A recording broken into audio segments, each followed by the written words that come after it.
আচ্ছা জলে চোখ করে যাওয়ার কথা অনেক ধন্যবাদ দিদিমামিকে।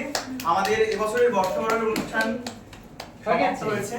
তো আমরা সামান্য কিছু জলযোগের আয়োজন করেছি, আপনারা প্রত্যেকে সেটি গ্রহণ করে তবেই নিজস্ব নিজস্ব বাসভবনে ফিরে যাবেন। এবং অগ্রিম আমন্ত্রণ জানিয়ে রাখছি, আসছে বছর আপনারা এভাবে পাশে থাকবেন। সবাইকে অসংখ্য ধন্যবাদ। আর বড় ভাই আশীর্বাদ করুন আমাদের। হ্যাঁ, বড় হবে না, ঘর বানাবো কি করে? হ্যাঁ, বড় হলে সমস্যা।